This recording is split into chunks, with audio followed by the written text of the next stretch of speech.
Hello, folks. It's Jody, Demling, and Michael McCammon from Cardinal Authority.com here.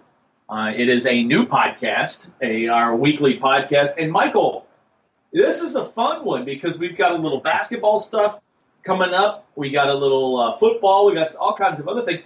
We flipped the calendar today, and honestly, I love March, okay? March is the greatest month of the year to me. But October is second to it. And there's no, I'm not a big Halloween guy either, but I like the basketball football crossover. I know some people think I'm crazy, and my wife hates the month because it's much tougher this month than it is on any other month. But I love this month. Yeah, not to mention that there's a potential trip for the ACC tip-off meetings and all that later in the month as well. So yeah, going to be an exciting month. Obviously, a lot riding, with the football program and the direction that it appears to be heading. Could be setting some new territory for the program itself. Basketball season approaching, which then again, that's going to bring to the forefront some of the investigation talk. And I know you've got some notes you want to share on that as well. Yeah, we're going to get to football, and we got plenty. But there's been a lot of talk this week. Some people talking about the investigation being complete and different things like that. And I even heard that someone, I don't even know who it was, it might have been a certain guy that covers UK, reported that we were probably going to hear today. Well, it's a year ago today that we first found out about all this. So I've said it on the boards, I've said it on the thread. I will be extremely surprised, and so will folks at Louisville, if we find out anything on this before the first red-white scrimmage, which comes up on October the 12th. I won't be surprised. Matter of fact, I'll be very surprised if we don't hear before ACC kickoff, which is October 26th. So you put two and two together and throw it in there one of those days. Again, I don't think anybody knows what day it's going to be. I'm just thinking that's the time frame in there, somewhere between the 12th and the 26th. Maybe take midway, and we'll go with October 19th. That's my prediction. And again, I don't think anybody knows what exact day it's going to be right now. I was going to say, give or take a day there. Right, exactly. Give or take a day there. And I think that's what the deal. That's what the deal is going to be. Here's some good news. I think though, from if you're a Louisville fan, from what I understand, at this point right now, Louisville is not gearing up for anything other than what we kind of already know. And again, there could be surprises. They could be surprised, and I wouldn't be surprised if they're surprised. But it's the NCAA, and they know how to surprise. That's for sure. I think there's a lot of, things happened. We know what happened. What she said in the book. I don't know that they could prove it. I don't know that, I just think I feel pretty confident that we have seen the punishment. And I feel pretty confident that at this point, the only thing I think we could see from here on out, and this is we've said this before, and a lot of people have said this, is the fact that Rick Pitino, could get a couple games suspension. And at this point, I don't even know that might not be off the table at this point. Like I said, there's a lot of positive vibes going around the folks who. Who've kind of either been interviewed or I guess I should say the people that are around the program, because they've interviewed most of the boosters are the ones that have been the center of this investigation, from what I understand, that they've interviewed the most. Yeah, and it makes total sense, I think, to get it out of the way before the ACC tip-off meetings later in the month, like you said. And I thought it was interesting, that you may be under the impression that we've seen all that we may see as far as penalties come down. There used to be a kind of a bigger buzz that, it sounded like, that Rick Pitino might get that Jim Boeheim treatment, might be suspended for a few games.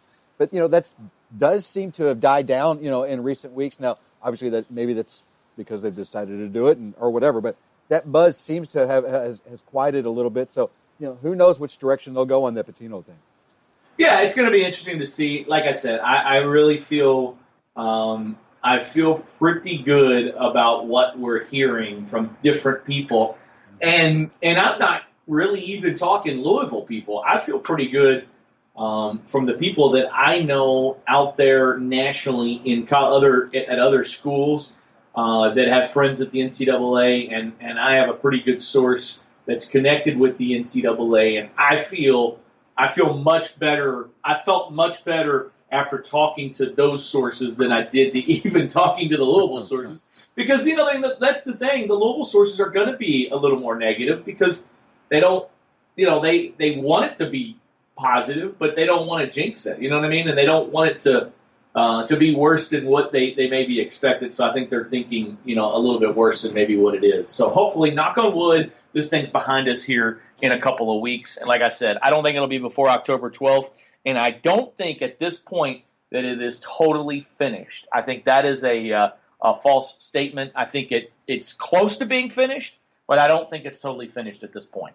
Yeah, I think some people like to throw comments out there just for kind of the shock and awe effect of it all. And, I think you're closer. No, they wouldn't do that. Never. But, just to kind of keep their name in the buzz and whatever's going on. But, yeah, as you mentioned, October 12th, that first red and white game, I mean, that is nearly upon us. And, it's going to be another full Yum Center as it usually is for these events. And it's going to be a new look Cardinals. I mean, Jody, I know you're excited. I'm very excited to see what this new look Louisville team is going to be like. I think it's going to be fun. I'm pumped up to look and see what some of the guys, if you look at a few of the guys on the roster that were there last year, and just to see how different that they look. Because I think you'll notice, Jalen Johnson is a different looking guy right now than he has been. He's listed at 230 pounds, but he's chiseled now. So it'll be interesting. They've got Quentin Snyder listed at 6'2", 175, and they have Donovan Mitchell listed at 6'3", 200. So that's about 10 pounds lighter than what he was last year. And I know that was a thing in the offseason to kind of get him down. If you haven't seen it, and I'll try to post it on online this afternoon as well, but they did update the roster. We kind of knew the numbers. We had told you the numbers of what the guys were going to get. VJ King 0, Tony Hicks is getting 1, and Tyler Sharp, the walk-on, is going to take 15. Dwayne Sutton, who sits out this year, is going to take 24. So we kind of told you what those numbers would be, but they actually put the roster up on the website this week at GoCards.com. All right, enough basketball talk. I know what you really want to hear about, and I'm pumped because I'm on my way to Clemson here in just a few minutes, and Michael, it's going to be a blast this weekend. And I say that with the fact of knowing it's not going to be like Florida State, folks. It's just not. But it's going to be a lot of fun. Yeah, you and I talked about this as people are seeing on Cardinal Authority now. That Louisville obviously has scored a lot of points, but when you look at this defense that Clemson's going to present, and of course, Florida State, not a bad, shabby defense themselves, but I think because of who Clemson are, what they're returning, I think they will be able to slow down Louisville a little bit. I think that's the key word, a little bit, and we'll get more into that in our preview and our predictions as well. But it's who would have thought just a few years ago, 2 out of 3 weeks, Louisville, ABC, ESPN's College Game Day. I mean, it doesn't get any much bigger than this unless you're talking about the college football playoff, Jody. No, it really doesn't. And I'm going to say that in this game, I don't know, I've reiterated it. We wrote about it as the matchup of the week. Bobby Petrino talked about it, and it really is. Louisville has to establish a presence on the offensive line in this game. If they do, then they've got the opportunity, I think, to really, really make things look even better than maybe what we expect in this game as well. I think they have got to establish, they have to make sure that they can control that line of scrimmage. And if they can do that, it's going to be a good night for Louisville. Yeah, I agree. I don't think it's going to be, like I mentioned in the predictions and the previews, I don't think it's going to be a 60-point night. I think they will get slowed down a little bit. But should be exciting. I think we're going to see big plays on both sides of the field. I mean, Clemson's bringing the defense, but a lot of the headlines seem to be overlooking what Louisville has accomplished on the defensive side of the ball, and I think we're going to see some big plays from that Cardinal defense, which checks in and, top 15 nationally themselves. Yeah, I think I really do, and I think it's we've made our picks, and I'll post those a little bit later. And Michael, like I said, I think it's going to be a big night for Brandon Radcliffe because I think Bobby Petrino is going to go in knowing that he has to establish the run, and I think Brandon Radcliffe is going to be. This might be a feed the stud night, and I know there's a lot of studs on this team, but I have a feeling that Brandon Radcliffe is the biggest of all on this one. So Clemson's hasn't lost a home game in Death Valley since they lost to Florida State there in 2013. Florida State went on, of course, to win the national championship. Is that an indicator? At the time, correct me if I'm wrong, but was it Florida State number 3 and Clemson was number 5? There you go. There you go. People. So I think it's and we're going to wrap up here in just a minute or so. But when you look at it and you look at this, I listened to Jimbo Fisher this week on the teleconference. Dino Babers said, they asked him, how do you stop Lamar Jackson? And the Clemson folks did. And he said, I don't have the right to answer that because we look so bad in doing it. And Jimbo Fisher said, good luck. He said, because you try to do one thing and he burns you with the other thing. He's like, that's what makes him such a different kind of guy. And that is. So Deshaun Watson, though, I'm looking forward to seeing him. This is a great matchup between these guys. He started and played just 11 snaps in that 2014 game. You might recall he had that injured hand, completed 2 of 6 passes, had three rushes for 10 yards, played 71 snaps last year at 199 yards passing, 21 of 30. He did have 2 interceptions, and he rushed for 54 yards, a total of 253 yards against Louisville. They've done a really good job with him, but I'm telling you this, and the staff knows this, number 7, Mike Williams, is a difference maker. Louisville has to shut him down. If they do that on defense, they're going to be very successful. Yeah, I agree. And there's going, I think, a lot. The secondary, I think, is obviously going to see a lot of action. Both, with Todd Grantham's aggressive defense up at the line of scrimmage with Josh Harvey Clemens, even Chucky Williams occasionally coming on a safety blitz or something. But especially with the way that Deshaun Watson can throw the ball, especially deep.